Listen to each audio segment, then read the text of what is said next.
오늘 성경 말씀은 고린도후서 2장 14절에서 17절입니다. 존재하는 모든 것은 그 고유의 향을 가지고 있다고 합니다. 사람도 각자마다 그 사람만의 냄새가 다르다고 합니다.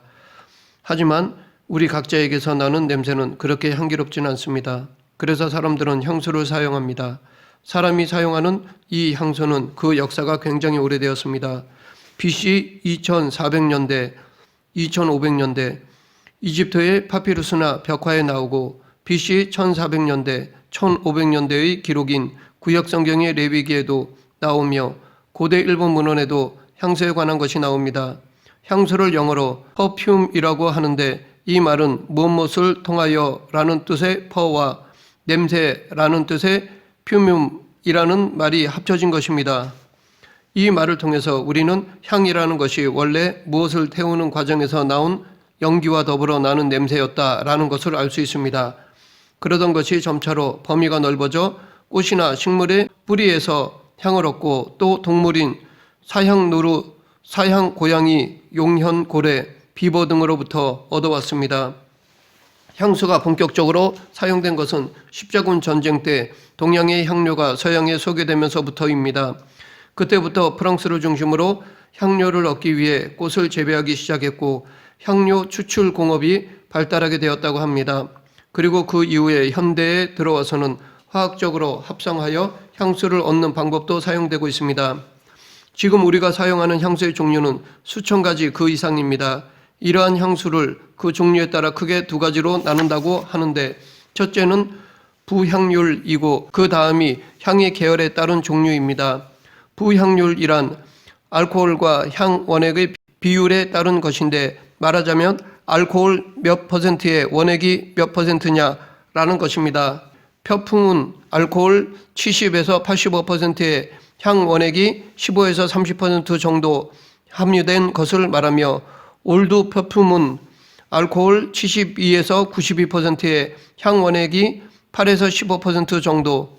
일반적으로 가장 많이 애용하는 오드 뚜엘렛은 알코올 80%에 원액이 약 6에서 8% 정도 되는 것을 말합니다. 그 다음은 향의 계열에 따른 분류인데 그린 노트는 막 베어낸 풀이나 나뭇잎 또는 나뭇가지를 연상시키는 상쾌한 향, 프롤랄 노트는 장미, 자스민, 백합 등의 향, 그리고 알데히드 노트, 시프레 노트, 오리엔탈 노트, 스파이시 노트, 프루티 노트, 푸제르 노트 등이 있습니다. 이 시간 오늘 본문을 통해 우리들에게 필요한 교훈을 알아보겠습니다. 먼저 오늘 본문을 보면 그리스도를 아는 냄새, 그리스도의 향기, 사망에 이르는 냄새, 생명에 이르는 냄새라는 표현이 나옵니다. 이것은 우리 즉 성도에게서 나는 냄새가 있다는 것입니다. 사도 바울은 이 표현을 단순히 시적 감상에서 한 것이 아니었습니다. 이 표현은 구체적인 신뢰에서 나온 것이며 이 편지를 쓰는 바울이나 이것을 받는 고린도 교회 성도들이 잘 알고 있는 것이었습니다. 그것은 다름 아닌 로마 군인들이 전쟁에서 승리하여 주둔지나 본국으로 돌아갈 때 행해지는 승전의식이었습니다. 그러므로 이 말을 바로 이해하기 위해서는 로마 군인들의 개선식에 대해 알아야 합니다. 사도 바울이 고린도 후서를 썼을 당시 로마는 끊임없이 주변 민족과 국가들과 전쟁을 벌여 그곳들을 정복하고 있었습니다. 그렇게 전쟁을 하러 나간 군사들이 그 정복 전쟁에서 승리를 거둔 다음 지휘관과 군사들이 개선해서 돌아올 때 로마 거리를 지나서 주피터 신전까지 행진을 하였습니다. 그때 길가에는 로마의 전 시민들이 나와서 승리하고 돌아오는 군사들을 환호하면서 맞이하였습니다. 그런데 이 행렬에는 어떤 격식, 즉 순서가 있었습니다. 먼저 로마의 최고 지도자인 원로원 의원들이 앞장을 섰고 그 다음에는 나팔수들이 나팔을 불면서 뒤따랐고 그 다음에는 점령지에서 가져온 전리품들이 뒤를 따랐습니다. 그리고 신전에 제물로 바칠 황소가 지나갔고 그 뒤에는 곧 처형하게 될 포로들이 사슬에 매인 채 끌려갔고 그 뒤에 약간의 군사들이 따랐으며 그 뒤에 악사들이 악기를 연주하며 따랐고 그리고 그 다음에는 향이 타는 향로를 흔들면서 제사장들이 행진을 했습니다. 그리고 그 뒤에 바로 이어서 장군과 그 가족들 그리고 전쟁에 참여했던 군사들이 마지막으로 행렬을 이루었습니다. 여기 우리가 주목할 것은 바로 행렬 중앙에 위치한 제사장들이 들고 갔던 향로에서 품어져 나오는 향입니다. 이 향이 얼마나 강렬했던지 행렬에 참여한 사람은 물론이고 연도에 늘어선 사람들의 코까지 강렬하게 퍼졌습니다. 그러면 왜 이 승리의 개선 행진에 이렇게 향이 한가운데 위치하면서 강한 냄새를 풍겼을까요? 여기에는 두 가지 이유가 있습니다. 첫째, 위생적인 이유에서였습니다. 즉 전쟁에 참여했던 군사들에게서 나는 피비린내를 제거하기 위함이었습니다. 막 전쟁을 마치고 돌아온 그들에게서는 피비린내가 진동했습니다. 피비린내는 본능적으로 사람들로부터 거부감을 일으키게 하고 미운 마음이나 살기가 오르게 하며 부정적인 마음을 품게 하기 때문입니다. 그렇기 때문에 승리하여 돌아오는 이 좋은 날 승리의 잔치를 더욱 빛나게 하기 위하여 행렬의 한가운데에서 그렇게 강한 향을 피웠던 것입니다. 둘째, 당시 사람들은 전쟁터에서 죽은 사람들의 원혼이 따라온다고 믿고 있었기에 이 향을 통해 그 악령을 물리칠 수 있다고 믿고 향을 피웠던 것이었습니다. 바로 이런 이유 때문에 오늘 본문에서도 사도 바울은 이 향이 어떤 사람에게는 사망에 이르는 냄새가 되고 어떤 사람에게는 생명에 이르는 냄새가 된다고 하였던 것입니다. 즉 지금 포로로 끌려 로마로 들어오는 사람들에게 이 향은 자신의 패배와 곧 있을 처형이나 노예가 되어 팔려갈 것을 알려주는 사망의 냄새였습니다. 그러나 승리한 군사들에게 이 냄새는 승리를 축하하고 곧 있을 성대한 축하 잔치와 가족들과의 행복한 만남을 알려주는 달콤한 냄새가 되었던 것입니다. 사도 바울은 그리스도의 향기를 바로 이것에 비유하여 심판과 구원을 전하는 향기로 묘사한 것입니다. 그리스도의 향기는 구원 얻는 자에게는 그 영혼을 살리는 생명의 향기가 되지만 멸망할 자에게는 오직 그들에게 그리스도 외에 다른 길이 없음을 분명히 알리는 심판과 사망의 향기가 되는 것입니다.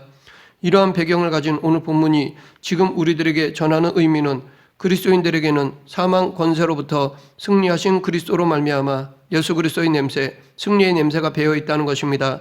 전에는 그렇지 않았습니다.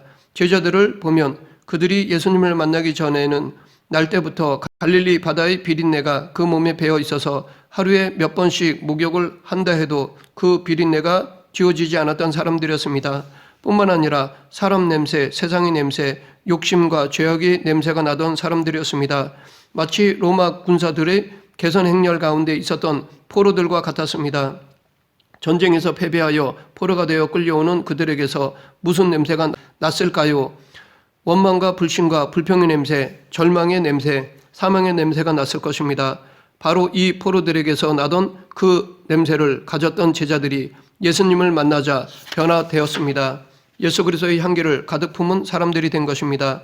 이것은 지금 우리들도 마찬가지입니다. 우리는 지금 그리스도와 함께 승리의 자리에 있으며 이런 이유로 우리에게는 그리스도의 냄새가 나는 것입니다. 우리가 패배의 자리, 사탄의 회에 속해 있을 때 사망의 냄새요 절망의 냄새를 풍기는 사람들이었지만 예수님으로 말미암아 우리가 그리스도의 향기가 된 것입니다. 샤넬 넘버 5는 지난 수십 년간 전 세계 여성들의 사랑을 받아온 클래식한 향수입니다.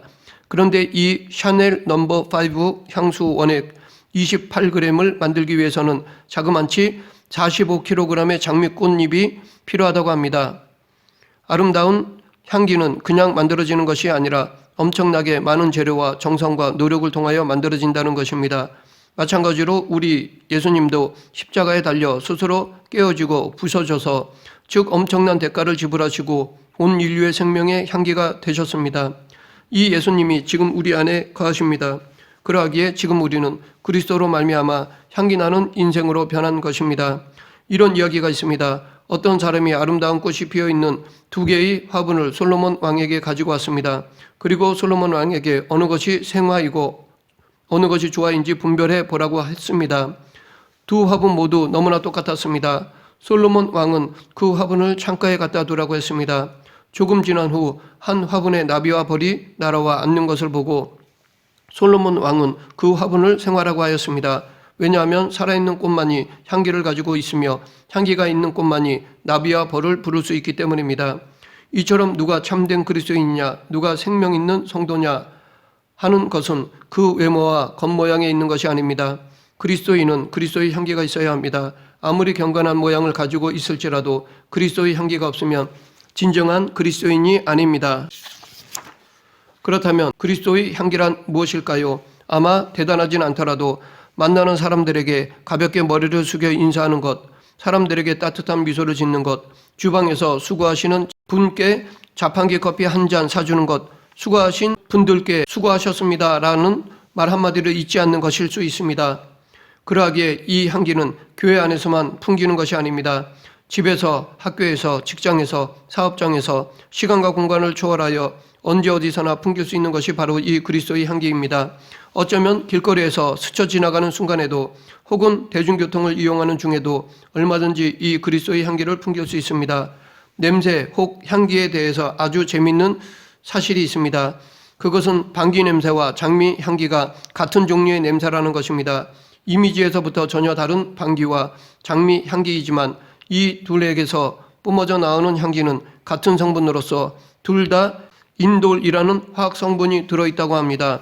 인돌은 불쾌한 냄새가 나며 스카톨이라는 성분과 함께 대변 냄새의 원인이 되는 것입니다. 그런데 이 인돌이라는 것이 순수한 상태나 미량인 경우는 꽃 냄새와 같은 향기가 난다고 합니다. 이것은 한 가지 냄새라도 농도에 따라 느낌이 달라진다는 것입니다. 농도가 짙으면 지독한 방귀 냄새가 나고 농도가 옅으면 향기로운 장미 향이 나는 것입니다. 이처럼 내 안에 나라는 성분이 많으면 고약한 냄새를 풍깁니다.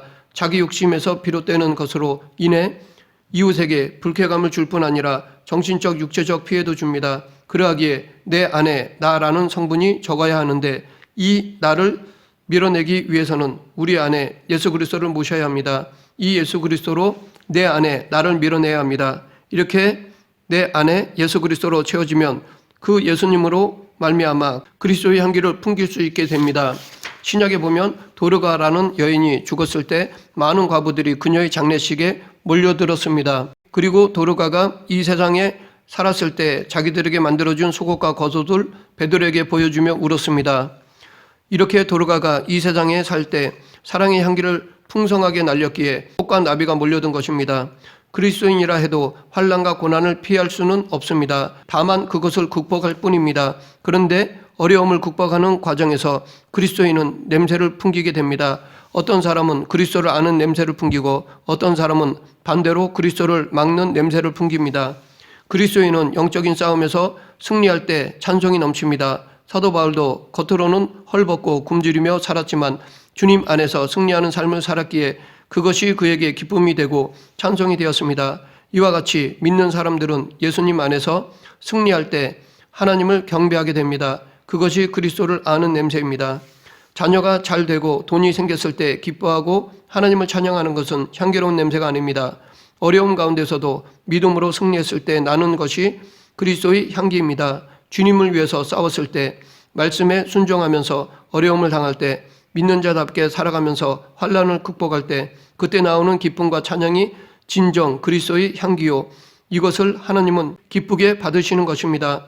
불신자들은 이런 그리스도인을 보고 그에게 나오는 향기를 맡습니다. 이 향기가 우리의 복음 전파의 한 방법이기도 합니다. 말씀을 맺겠습니다. 우리는 하나님 앞에서나 믿는 자들에게나 믿지 않는 자들에게 그리스도의 향기로 살아가야 합니다. 화평케 하는 향기, 연합하게 하는 향기, 생기 발랄하게 하는 향기, 치료하는 향기, 살리는 향기를 풍기며 살아가야 할 것입니다. 그러기 위해서는 근본적으로 우리 안에 예수님을 모심으로 그 예수 그리스도께서 나를 통해 향기를 발하도록 나의 자리를 내어드려야 할 것입니다. 이렇게 예수님을 주님으로 모시며 그리스도의 향기를 풍기는 저와 여러분이 되길 간절히 축원합니다. 기도하겠습니다. 신령과 진정으로 드리는 예배를 받으시는 하나님 아버지, 우리의 삶 전체로 예배를 드리며 매 순간 그리스도의 향기를 풍겨 예수님의 복음을 증거하는 자들이 되게 하여 주시옵소서. 예수님 이름으로 기도드립니다. 아멘.